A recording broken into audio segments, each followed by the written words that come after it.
1992년 봄, 내가 기억하기로는 부활절 무렵이었던 것 같다. 내 인생에서 아주 기이한 일이 일어났다. 신이 당신들과 이야기하기 시작한 것이다. 나를 통해서. 사연을 설명하자면 이렇다. 그 무렵 나는 사생활 면에서도 직업상으로도 그리고 정서 면에서도 몹시 불행했다. 내 인생은 모든 면에서 실패한 것처럼 느껴졌다.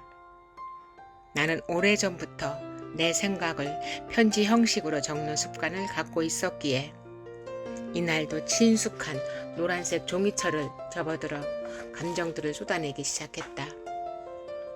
그런데 이번에는 이전과는 달리 나를 괴롭히는 사람에게 편지를 쓸 게 아니라 내 모든 고통의 원천, 그 최대의 원흉과 직접 맞붙어 보기로 했다. 나는 신에게 편지를 쓰기로 마음먹었다. 그건 원망스러운 마음으로 마구 퍼부어댄 편지요. 혼란과 비틀린 심사와 비난으로 가득한 편지였다. 또한 그것은 한 무더기의 분노 어린 질문들이었다. 왜 내 인생은 순탄하게 굴러가지 않는 겁니까? 잘 굴러가게 하려면 대체 뭐가 필요하단 말입니까?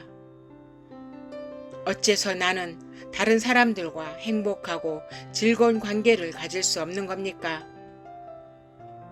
필요한 만큼의 돈을 만져보는 일 같은 건 내 평생 한 번도 없을 거란 말입니까? 그리고 마지막이자 가장 힘줘한 질문은 대체 내가 무슨 짓을 했길래 늘 이렇게 고통스러운 삶을 살아야 한단 말입니까? 였다. 그런데 내가 그 누구도 대답해 줄 수 없는 쓰디쓴 이 마지막 질문을 휘갈기고 나서 펜을 내던지려 했을 때 놀랍게도 보이지 않는 어떤 힘에 단단히 붙잡히기라도 한 것처럼 내 손은 종이 위에 그대로 놓여 있었다. 그러더니 갑자기 펜이 저절로 움직이기 시작했다. 뭔가 더 써야겠다는 생각이 전혀 없었는데도 어떤 생각이 저절로 흘러나오고 있었다. 그래서 나는 그 흐름을 따르기로 했다. 그렇게 흘러나온 것은 너는 이 모든 질문에 대답받기를 참으로 원하느냐? 아니면 그냥 푸념을 늘어놓고 있는 것이냐? 나는 놀라서 움찔했다. 잠시 후 내 마음속에 한 가지 대답이 떠올랐다. 나는 그것도 글로 적었다. 양쪽 다입니다. 나는 분명 푸념을 늘어놓고 있습니다. 하지만 이 질문들의 해답이 있다면 죽는 한이 있어도 꼭 듣고 싶습니다. 너는 온갖 것들에 대해서 죽는 한이 있어도 라고 하는군. 하지만 기왕이면 살아서 꼭 이라고 하는 게 더 멋지지 않느냐? 그래서 나는 그게 무슨 뜻인가요? 라고 물었다. 미처 깨닫기도 전에 나는 이야기를 시작하고 있었던 것이다. 게다가 나는 글을 쓰는 게 아니라 받아쓰기를 하고 있었다.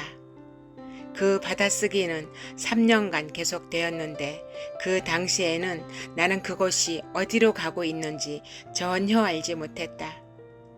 내가 종이에 적고 있던 질문들에 대한 대답들은 질문을 완전히 다 적고 나서 나 자신의 생각들을 떨쳐버리기 전에는 절대 내 머릿속에 떠오르지 않았다. 내가 받아 적는 속도보다 훨씬 더 빨리 대답이 나오는 바람에 그걸 쫓아가려고 마구 휘갈겨 쓰고 있는 나 자신을 발견하는 일도 자주 있었다. 혼란스러워지거나 그 말들이 어딘가 다른 데서 오는 것이라는 느낌을 놓칠 때면 나는 펜을 놓고 대화에서 벗어났다가 다시 영감, 이런 표현을 써서 미안하지만 그 상태에 가장 잘 들어맞는 말은 이것뿐이다. 영감을 느꼈을 때 비로소 노란 종이철 앞으로 돌아가 받아쓰기를 다시 시작했다. 지금 이 글을 쓰는 동안에도 이런 대화는 계속되고 있다. 나는 처음엔 그걸 믿지 않았고 그 다음엔 나 자신에게 퍽 의미 있는 대화라 생각했다. 하지만 이제 와서는 그것이 나만을 위한 게 아님을 깨닫게 되었다. 그것은 이 책을 만나는 당신들 모두를 위한 메시지다. 내 의문은 곧 당신들의 의문이기도 하니까. 여기서 참으로 중요한 건 내 이야기가 아니라 당신들의 이야기이므로 나는 당신들이 가능하면 한시 바삐 이 대화에 뛰어들었으면 한다. 당신들을 여기로 데려온 건 바로 당신들의 인생 체험이다. 이 책에 나오는 모든 내용은 당신들 저마다의 체험과 긴밀하게 맞물려 있다. 그렇지 않다면 당신들은 지금 이 대화에 참여하지도 않았으리라. 자, 이제 내가 아주 오랫동안 궁금하게 여겨왔던 한 가지 의문, 즉 신은 누구에게 어떻게 이야기하는가 라는 의문에서 시작하여 신과의 대화 속으로 들어가 보기로 하자. 내가 이 질문을 던졌을 때 받은 대답은 이러했다.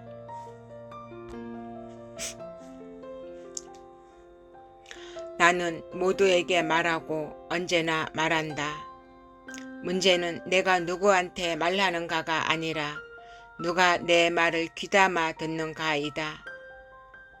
의아해진 나는 그 문제를 더 자세히 이야기해 달라고 부탁했다. 그러자 신은 이렇게 말했다. 먼저 말한다를 교류한다로 바꿔보자. 뒤에 것이 훨씬 낫고 훨씬 충실하며 더 정확한 말이다. 우리가 서로 말의 한계에 갇히고 만다. 이 때문에 나는 말만으로 교류하지 않는다. 사실 내가 말로 교류하는 일은 거의 없다. 내가 자주 쓰는 교류 형식은 느낌이다. 느낌은 영혼의 언어다. 만일 내가 어떤 것을 놓고 무엇이 자신에게 참인지 알고자 한다면 내가 그것을 어떻게 느끼는지 살펴보라.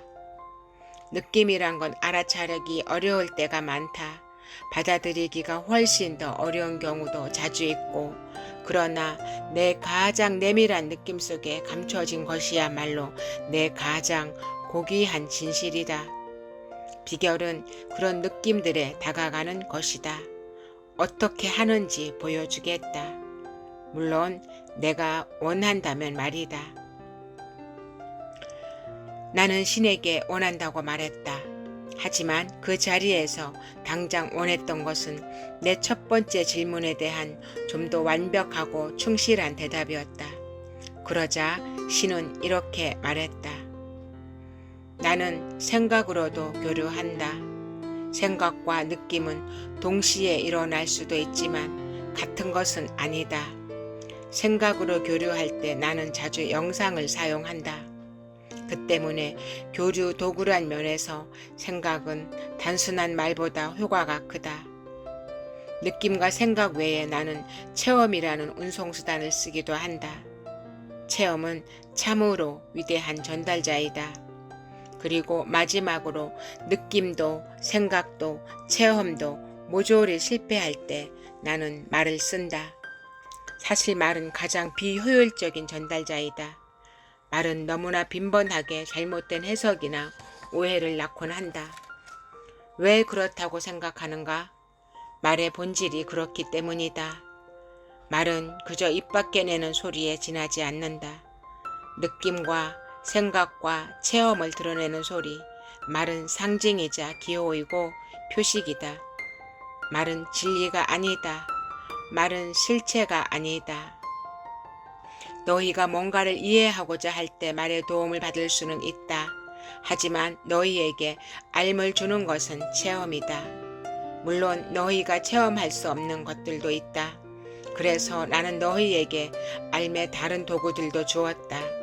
느낌과 생각이라는 도구들을.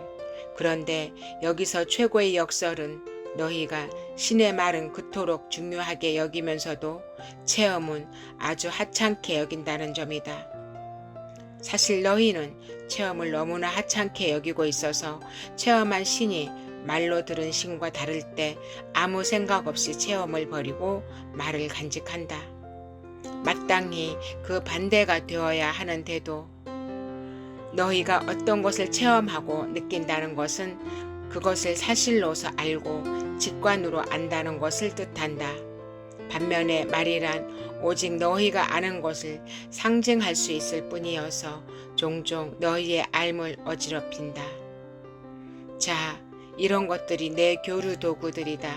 하지만 이것들이 그 자체로 교류 방법인 것은 아니다. 모든 느낌과 모든 생각과 모든 체험과 모든 말이 다 나한테서 나오는 건 아니기에 이제까지 많은 사람들이 내 이름을 빌어 많은 말을 해왔고 많은 생각과 많은 느낌이 내가 직접 창조하지 않은 근거들의 뒷받침을 받아왔으며 많은 체험이 그런 근거들에서 비롯되었다. 이런 도전은 통찰력으로 해결해야 하는 문제다. 신에게서 나온 메시지와 다른 출처에서 나온 자료의 차이를 알기란 쉽지 않다. 그럴 때 다음과 같은 기본 원칙을 적용해보면 문제가 간단히 풀린다. 너희의 가장 고귀한 생각, 가장 명확한 말, 가장 강렬한 느낌은 항상 내 것이다. 그보다 덜한 모든 건 다른 출처에서 나온 것이다. 초심자조차도 가장 고귀하고 가장 명확하고 가장 강렬한 것을 확인하기란 결코 어렵지 않을 것이니 이제 구별하기는 쉬운 일이 된다. 그러나 나는 너희에게 다음과 같은 지침들도 주려 한다. 가장 고귀한 생각이란 예외 없이 기쁨이 담겨있는 생각이며 가장 명확한 말이란 진리를 담고 있는 말이며 가장 강렬한 느낌이란 너희가 사랑이라 부르는 바로 그 느낌이다. 기쁨과 진리와 사랑. 이 셋은 서로 뒤바뀔 수 있으며 하나는 언제나 다른 것들을 가져다 준다. 그것들이 어떤 순서로 놓여 있는가는 하등 중요하지 않다. 이 지침들을 가지고 어떤 메시지가 내 것이고 어떤 것이 다른 출처에서 온 것인지 결정하고 나면 남은 단 하나의 문제는 내 메시지에 주의를 기울이는가 아닌가 뿐이다. 너희는 내 메시지를 대부분 그냥 흘려버린다. 어떤 메시지들은 너무 훌륭해서 진짜 같아 보이지 않고 또 어떤 메시지들은 너무 어려워 따를 수 없을 것 같다는 이유로 많은 메시지들은 단순히 잘못 이해되기 때문에 그리고 대다수의 메시지는 받아들여지지 않기 때문에 내 메시지의 가장 강력한 전달자는 체험이다. 하지만 너희는 체험조차 무시한다. 아니 너희는 특히 이것을 무시한다. 그러나 나는 결코 너희에게 강요하지 않을 것이다. 나는 결코 너희를 지배하지 않을 것이다. 내가 너희에게 너희가 선택한 대로 할 수 있는 힘, 자유의지를 주었고 그것을 너희에게서 도로 빼앗는 일은 결코 없을 것이기에 앞으로도 영원히 그런 일은 없을 것이기에 너희가 내 메시지들을 받아들일 때까지 그것들을 가까이 두고 너희 자신이 것이라 말할 때까지 나는 끝없이 보낼 것이다. 이런 교류가 신에게서 왔다는 걸 제가 어떻게 알 수 있습니까? 이것이 내 멋대로의 상상이 아니라는 걸 어떻게 알 수 있냐고요? 그게 어떻게 다르단 말이냐? 너는 내가 다른 경우에도 그러하듯이 내 상상을 통해서도 얼마든지 쉽게 일할 수 있다는 걸 모르겠는가? 나는 어느 때라도 한 가지 혹은 여러 가지 장치를 써서 그 순간의 목표에 정확히 들어맞는 그야말로 딱 부러진 생각이나 말, 느낌 따위를 내게 줄 것이다. 신은 누구와 교류합니까? 특별한 사람들이 있습니까? 또 그렇게 하는 특별한 시기가 있는 겁니까? 모든 사람이 다 특별하고 모든 순간이 다 소중하다. 다른 사람보다 더 특별한 사람, 다른 때보다 더 특별한 때 같은 건 없다. 많은 사람들이 신은 특별한 방법으로 특별한 사람들만 교류한다고 믿는 쪽을 선택한다. 이런 선택으로 많은 사람들이 내 메시지를 들어야 하는 책임에서 벗어나고 내 메시지를 훨씬 덜 받아들이며 다른 누군가의 말을 전부라고 여긴다. 너희는 내게 귀 기울일 필요가 없게 된다. 이미 다른 사람들이 나한테서 온갖 주제들에 관해 듣고 있는 걸로 판단했으니 말이다. 그래서 너희는 그들에게 귀 기울여 들어달라고 한다.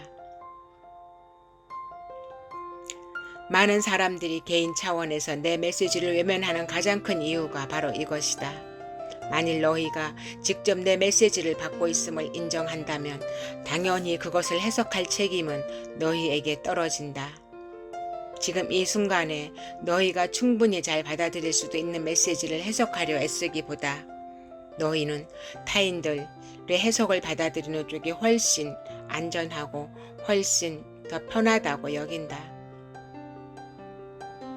어떤 사람들, 예컨대 예수 같은 사람들은 다른 사람들보다 당신의 메시지를 더 잘 듣는 것 같은데 그건 왜 그런 겁니까? 그 사람들은 진실로 들으려 하기 때문이다. 그들은 기꺼이 듣고자 하며 두렵거나 미친 짓 같아 보이거나 완전히 잘못된 것처럼 여겨질 때조차도 기꺼이 나와의 교류에 문을 열어놓고자 한다. 우리는 자기가 들은 게 틀린 것처럼 여겨질 때도 신에게 귀 기울여야 합니까? 틀린 것처럼 여겨질 때 특히 더 그래야 한다. 만일 너희가 매사에 자신이 옳다고만 여긴다면 신과 대화할 필요가 어디에 있는가? 그냥 앞으로 나가면서 너희가 아는 바 그대로 행동하면 되지 않겠는가? 너희는 분명 뭔가를 놓쳐왔다. 너희가 이해하지 못하는 뭔가가 분명히 존재한다. 너희가 이해하는 것은 너희에게 옳게 여겨질 것이다. 옳다 자체가 자신이 동의하는 것을 어떤 것을 가리킬 때 너희가 쓰는 용어이니까. 그러므로 너희가 놓친 것은 처음에는 틀린 것으로 보일 것이다. 여기서 앞으로 나가는 단 하나의 방법은 자신에게 내가 틀렸다고 생각한 모든 것이 사실은 옳다면 어떻게 되는가? 라고 물어보는 것이다. 위대한 과학자들은 누구나 이 방법을 잘 알고 있다. 모든 위대한 발견들은 틀렸다는 것을 받아들이는 의지와 능력에서 비롯되었다. 여기서 필요한 건 바로 그런 의지와 능력이다. 너희는 자신들이 이미 신의 이야기를 들었다고 생각하는 짓을 멈출 때까지는 신의 말을 들을 수 없다. 나는 너희가 나한테 너희의 진리를 말하는 짓을 그만둘 때까지는 내 진리를 말할 수 없다. 하지만 신에 관한 내 진리는 당신한테서 온 것입니다. 누가 그렇게 말했는가? 다른 사람들이요. 어떤 다른 사람들? 지도자들, 목사들, 랍비들, 사제들, 책들, 거기다 성서도요. 그런 것들은 믿을만한 출처가 못 된다. 그것들이 믿을만한 출처가 아니라고요? 그렇다. 그럼 뭐가 믿을만한 출처인가요? 내 느낌의 귀를 기울여라. 내 가장 고귀한 생각들의 귀를 기울여라. 내 체험의 귀를 기울여라. 이 중 어느 하나라도 내 선생들이 말한 바나 내가 책에서 읽은 바와 다르다면 말들 쪽을 잊어버려라. 말이란 건 가장 믿음직스럽지 못한 진리 조달업자이다. 당신한테 말하고 싶은 게 너무 많고 물어보고 싶은 게 너무 많아서 어디서부터 시작하면 좋을지 모르겠습니다. 예컨대 어째서 당신은 자신을 드러내지 않죠? 진실로 신이 존재하고 당신이 바로 그라면 왜 당신은 우리 모두가 이해할 수 있는 방식으로 자신을 드러내지 않는 겁니까? 나는 수도 없이 되풀이해서 그렇게 해왔으며 지금도 또 한번 그렇게 하고 있는 중이다. 그게 아니고 반박할 수도 부정할 수도 없는 확연한 드러난 말입니다. 예를 들면 예컨대 바로 지금 제 눈앞에 나타나는 식으로 말입니다. 바로 지금 나는 그렇게 하고 있다. 어디 계시는데요? 내가 바라보는 것 어디에나. 아니 나는 반박할 여지가 없는 방식을 말하는 겁니다. 그 누구도 부정할 수 없는 방식 말입니다. 그게 어떤 방식이어야 한다는 건가? 너는 나를 어떤 형상 혹은 어떤 모습으로 나타나게 하려는 거냐? 당신이 실제로 지니고 있는 형상이나 모습으로요. 나는 너희가 이해하는 어떤 형상이나 모습도 지니고 있지 않기에 그건 불가능하다. 내가 너희가 이해할 수 있는 형상이나 모습을 취할 수는 있으나 그러면 누구나 하나같이 자기네가 본 것이 신의 많은 형상이나 모습들 중 하나가 아니라 유일한 형상이자 모습이라 여길 것이다. 사람들은 내가 자기네가 보지 못하는 어떤 존재가 아니라 자기네가 보는 대로의 존재인 줄 믿는다. 하지만 나는 어떤 특정한 순간의 화한 무엇이 아니라 위대한 보이지 않음이다. Great Unseen이다. 어떤 의미에서는 내가 아닌 것이다. 나는 없음, am not this에서 나오고 항상 그것으로 되돌아간다. 이제 알겠느냐? 나 자신을 어떤 형상, 어떤 방식으로 드러내려 하는가는 전혀 중요하지 않다. 내가 어떤 방식을 택하고 어떤 형상을 하든 반박할 수 없는 경우는 결코 없을 것이다.